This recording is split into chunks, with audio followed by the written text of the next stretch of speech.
भोपाल से प्रस्तुत हैं प्रादेशिक समाचार। नमस्कार, समाचारों के साथ मैं जितेंद्र रघुवंशी। पहले मुख्य समाचार। राज्यपाल श्री मंगूभाई पटेल ने विक्रम विश्वविद्यालय के 130 नवीन पाठ्यक्रमों का किया शुभारंभ।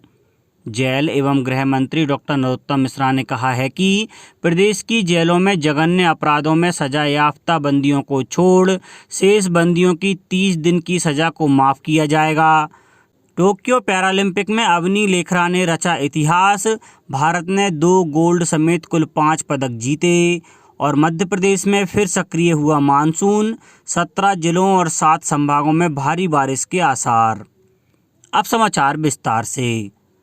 राज्यपाल मंगूभाई पटेल ने विक्रम कीर्ति मंदिर में विक्रम विश्वविद्यालय के 130 नवीन पाठ्यक्रमों का शुभारंभ किया। राज्यपाल श्री पटेल ने कहा कि विश्वविद्यालय में एक साथ 130 से अधिक नवीन पाठ्यक्रम शुरू होने जा रहे हैं। इन्हें मिलाकर अब कुल 180 पाठ्यक्रम हो जाएंगे। नवीन पाठ्यक्रम युवाओं को भविष्य में नवीन ऊंचाइयों पर लेकर जाएंगे।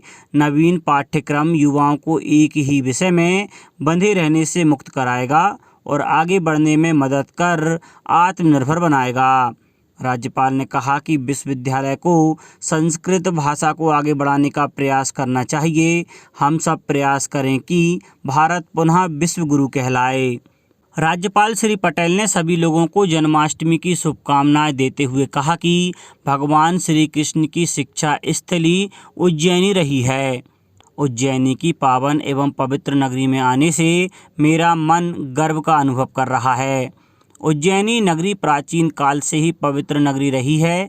यहाँ के लोगों का सौभाग्य है कि स्वयं भगवान श्री कृष्ण ने यहाँ गुरु सांदीपनि के आश्रम में रहकर शिक्षा ग्रहण की। उस समय राज परिवार एवं सामान्य बालक सब एक साथ गुरुकुल में शिक्षा ग्रहण करते थे। भगवान श्री कृष्ण एवं सुदामा ने साथ ही गुरु सांदीपनि के आचार्यत्व में शिक्षा ग्रहण की। भगवान श्री कृष्ण ने महाभारत के युद्ध में अर्जुन को कर्तव्य पालन की सीख दी। श्री पटेल ने कहा कि विक्रम विश्वविद्यालय में पढ़कर अनेक विद्यार्थी निकले हैं जिन्होंने जीवन में महत्वपूर्ण पद प्राप्त किए हैं। उपराष्ट्रपति एम वेंकैया नायडू ने रक्षा अनुसंधान और विकास संगठन DRDO के वैज्ञानिकों से भविष्य में होने वाली महामारी के संकट से निपटने के लिए अपने शोध और तेज करने को कहा। श्री नायडू ने कल नई दिल्ली में उपराष्ट्रपति निवास पर defence institute of physiology and allied sciences के 25 वैज्ञानिकों और प्रौद्योगिकीविदों से बातचीत करते हुए कोविड-19 के प्रबंधन और इलाज में DRDO की भूमिका की सराहना की। उन्होंने कहा कि महामारी ने अभूतपूर्व स्वास्थ्य संकट पैदा किया है और पूरी दुनिया में आजीविका तथा जीवन पर गंभीर प्रभाव डाला है। मुख्यमंत्री श्री शिवराज सिंह चौहान ने करुणा धाम आश्रम में आयोजित कार्यक्रम में कोरोना योद्धाओं का सम्मान किया। भदभदा और सुभाष नगर विश्राम घाटों में कोरोना काल में दिवंगत नागरिकों के अंतिम संस्कार का कार्य दायित्व निभाने वाले 9 सेवाभावियों को सम्मानित किया गया। इस अवसर पर करुणा धाम आश्रम के गुरु श्री सुदेश सांडिल्य जी महाराज, मुख्यमंत्री श्री चौहान की धर्मपत्नी श्रीमती साधना सिंह और विधायक श्री PC शर्मा उपस्थित थे। मुख्यमंत्री श्री चौहान ने श्री लाड़ सिंह सेन, श्री प्रदीप कनौजिया, श्री जय मालवीय, श्री विशाल कंसोटिया, श्री राजेश हंस, श्री योगेश नील, श्री गोल नील, श्रीमती रेणु नील, श्री आकाश बीलबन को सम्मानित किया। वित्त मंत्रालय ने आयकर अधिनियम 1961 के अंतर्गत आने वाले विभिन्न प्रपत्रों की समय सीमा बढ़ा दी है। इन प्रपत्रों को ऑनलाइन भरे जाने पर करदाताओं को हो रही कठिनाइयों के बारे में खबरें मिलने के बाद यह कदम उठाया गया है। मंत्रालय ने विलंब शुल्क माफ़ी योजना का लाभ लेने की अंतिम तिथि इस महीने की 31 तारीख से बढ़ाकर इस वर्ष 30 नवंबर कर दी है। जेल एवं गृह मंत्री डॉक्टर नरोत्तम मिश्रा ने कहा है कि प्रदेश की जेलों में जघन्य अपराधों में सजायाफ्ता बंदियों को छोड़ शेष बंदियों की 30 दिन की सजा को माफ़ किया जाएगा। डॉक्टर मिश्रा ने सेंट्रल जेल भोपाल में श्री कृष्ण जन्मोत्सव कार्यक्रम में यह बात कही। समारोह में सांसद सुश्री प्रज्ञा सिंह ठाकुर और चिकित्सा शिक्षा मंत्री श्री विश्वास सारंग भी मौजूद थे। जेल एवं गृह मंत्री डॉक्टर मिश्रा ने श्री कृष्ण जन्माष्टमी पर सेंट्रल जेल के सभा कक्ष में आयोजित सांस्कृतिक कार्यक्रम में बंदियों का उत्साहवर्धन किया। उन्होंने क्षेत्रीय सांसद सुश्री ठाकुर की मांग को स्वीकार करते हुए आश्वस्त किया कि आज से ही सेंट्रल जेल में उपलब्ध सामग्री के अनुसार कैंटीन को प्रारंभ कर दिया जाएगा। डॉक्टर मिश्रा ने कहा कि प्रदेश की जेलों में श्री कृष्ण जन्माष्टमी के दिन उपवास करने वाले बंदियों के लिए फलाहार की व्यवस्था की जाएगी। शेष अन्य बंदियों के लिए विशिष्ट पकवानों की व्यवस्था रहेगी। राष्ट्रीय टीकाकरण अभियान के तहत देश में अब तक 63 करोड़ 43 लाख से अधिक कोविड टीके लगाए जा चुके हैं। रविवार को 31,14,000 से अधिक लोगों को टीके लगाए गए। स्वास्थ्य मंत्रालय ने बताया कि देश में कोविड संक्रमण से स्वस्थ होने की दर 97.51% है। इस दौरान 34,000 से अधिक रोगी स्वस्थ हुए हैं। देश में रविवार को 42,000 से अधिक नए मामले दर्ज हुए। देश में अब सक्रिय मामलों की संख्या 3,76,324 रह गई है।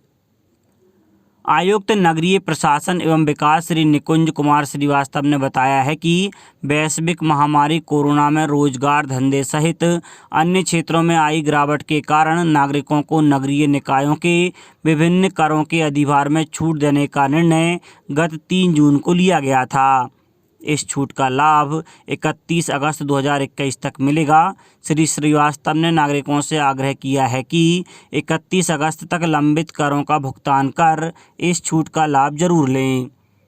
नागरिक कर, उपभोक्ता प्रभार, किराया, भूभाटक वेबसाइट mpe-nagarpalika.gov.in अथवा UPI जैसे फ़ोनपे, पेटीएम, गूगल पे से ऑनलाइन अथवा नगरीय निकाय कार्यालय में जमा कर सकते हैं। नगरीय प्रशासन विभाग द्वारा संबंधित करदाताओं को मैसेज भी भेजे गए हैं, जिससे लिंक पर जाकर भी भुगतान किया जा सकता है। जबलपुर में कोरोना संक्रमण के दौरान मरीजों से इलाज के नाम पर भारी भरकम बिल की वसूली पर शहर के 4 बड़े निजी अस्पतालों की हाईकोर्ट ने central government health scheme CGHS मान्यता निरस्त कर दी है। हाईकोर्ट के आदेश पर इन चारों अस्पतालों की बैंक गारंटी भी जब्त होगी। जबलपुर के 4 बड़े अस्पताल मेट्रो हॉस्पिटल, सिटी हॉस्पिटल, स्वास्तिक हॉस्पिटल और अनंत हॉस्पिटल ने कोरोना संक्रमण के दौरान वहां भर्ती होने वाले CGHS मरीजों का निःशुल्क इलाज करने के बजाय पैसे वसूले थे। इसे लेकर सिटीजन वेलफेयर एसोसिएशन के अध्यक्ष सुभाष चंद्रा ने हाईकोर्ट में याचिका लगाई थी। जांच में अस्पतालों के दोषी पाए जाने के बाद इन अस्पतालों की CGHS मान्यता रद्द करने का आदेश जारी हुआ है। कल पूरे प्रदेश में श्रद्धा, भक्ति और उल्लास से जन्माष्टमी मनाई गई। कल ही के दिन भगवान श्री कृष्ण का जन्म हुआ था। भगवान कृष्ण की पूजा अर्चना के लिए बड़ी संख्या में श्रद्धालु मंदिरों में पहुंचे। इस अवसर पर विशेष कार्यक्रम आयोजित किए गए। जबलपुर में मंदिरों और घर घर में कृष्ण भगवान के जन्म की तैयारियां की गईं।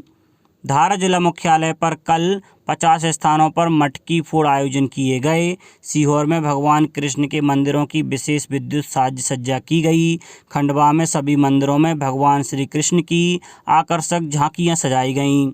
नीमच में कोरोना गाइडलाइन को ध्यान में रखते हुए मंदिरों में विशेष इंतजाम किए गए। मुरैना में श्रद्धालुओं को बिना मास्क के मंदिर में प्रवेश नहीं करने दिया गया।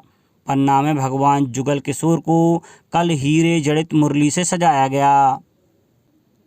टोक्यो पैरालंपिक में सोमवार को भारतीय एथलीट्स ने धमाल मचा दिया। भारत ने इस दिन 2 गोल्ड समेत कुल 5 मेडल जीते। अवनी लेखरा ने शूटिंग में और सुमित अंतिल ने जैवलिन थ्रो में गोल्ड मेडल हासिल किया। इसके अलावा देवेंद्र झाझरिया ने जैवलिन में और योगेश कथुनिया ने डिस्कस थ्रो में सिल्वर मेडल जीता। सुंदर सिंह जर्जर को ब्रॉन्ज मेडल हासिल हुआ। भारत ने सोमवार को इतने मेडल जीते जितने उसने किसी एक पैरालंपिक में कभी नहीं जीते। अब तक टोक्यो पैरालंपिक्स गेम में भारत कुल 7 मेडल जीत चुका है। यह भारत का अब तक का सबसे सफल पैरालंपिक बन गया है। मेडल्स टैली में भारत 26वें स्थान पर है। इससे पहले 2016 रियो ओलंपिक और 1984 ओलंपिक में भारत ने 4 मेडल जीते थे। सुमित ने F64 कैटेगरी में वर्ल्ड रिकॉर्ड के साथ गोल्ड मेडल अपने नाम किया। उन्होंने फाइनल में 68.55 मीटर के बेस्ट थ्रो के साथ मेडल जीता। वहीं 19 साल की अवनी ने पैरालंपिक के इतिहास में भारत को शूटिंग का पहला गोल्ड मेडल दिलाया। अब तक ओलंपिक में किसी भी महिला शूटर ने गोल्ड नहीं जीता है। प्रधानमंत्री नरेंद्र मोदी ने सभी एथलीट्स को बधाई दी है। अब बात मौसम की। प्रदेश में एक बार फिर मानसून के सक्रिय होने से प्रदेश भर में बारिश की बौछारों ने कुछ राहत दी है। अगले 24 घंटों के दौरान सूखा प्रभावित इंदौर और उज्जैन समेत 17 जिलों में मौसम विभाग ने भारी बारिश का अलर्ट जारी किया है। इसके अलावा जबलपुर, सागर, होशंगाबाद, ग्वालियर और चंबल संभाग में भी गरज चमक के साथ बिजली गिरने और कहीं कहीं अच्छी बारिश की संभावना है। मौसम वैज्ञानिक वेद प्रकाश सिंह ने बताया कि ओडिशा, आंध्र प्रदेश में बने निम्न दबाव के क्षेत्र के चलते 2 सितंबर तक इसी तरह कहीं कहीं भारी और कहीं कहीं हल्की बारिश होती रहेगी। अगले 24 घंटों के दौरान प्रदेश के अधिकांश हिस्सों में भारी बारिश की संभावना है। अब कुछ समाचार संक्षेप में।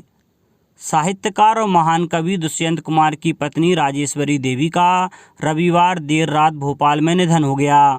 वे लंबे समय से बीमार चल रही थीं। गुना में आज गर्भवती महिलाओं के साथ साथ सामान्य व्यक्तियों के लिए भी कोविड टीकाकरण सत्र आयोजित किए जाएंगे। शिवपुरी में भाजपा कार्यकर्ताओं द्वारा कुशाभाऊ ठाकरे जन्म शताब्दी वर्ष पर कई कार्यक्रम आयोजित किए। सीहोर जिले में अनुसूचित जनजाति छात्र छात्राओं के लिए छात्रवृत्ति योजना के आवेदन पत्र भरने की आज अंतिम तिथि है। अशोकनगर जिले में कल दूसरे दिन भी शाम होते ही झमाझम बारिश होने से लोगों को उमस से राहत मिली। मंदसौर के पशुपतिनाथ को प्रतिवर्ष अनुसार इस वर्ष भी 56 व्यंजनों का भोग लगाया गया। राजगढ़ में विमुक्त, घुमक्कड़ एवं अर्ध घुमक्कड़ जनजाति पंचायत कार्यक्रम आज आयोजित किया जाएगा और छिंदवाड़ा के बोहना खेरी के पंचायत सचिव राकेश चंदेल को निलंबित कर दिया गया है। अंत में मुख्य समाचार एक बार फिर। राज्यपाल श्री मंगू भाई पटेल ने विक्रम विश्वविद्यालय के 130 नवीन पाठ्यक्रमों का किया शुभारंभ। जेल एवं गृह मंत्री डॉक्टर नरोत्तम मिश्रा ने कहा है कि प्रदेश की जेलों में जघन्य अपराधों में सजायाफ्ता बंदियों को छोड़ शेष बंदियों की 30 दिन की सजा को माफ़ किया जाएगा। टोक्यो पैरालंपिक में अवनी लेखरा ने रचा इतिहास। भारत ने 2 गोल्ड समेत कुल 5 पदक जीते और मध्य प्रदेश में फिर सक्रिय हुआ मानसून। 17 जिलों और 7 संभागों में भारी बारिश के आसार। इस बुलेटिन में इतना ही। घर पर रहिए, सुरक्षित रहिए और सुनते रहिए प्रादेशिक समाचार। नमस्कार।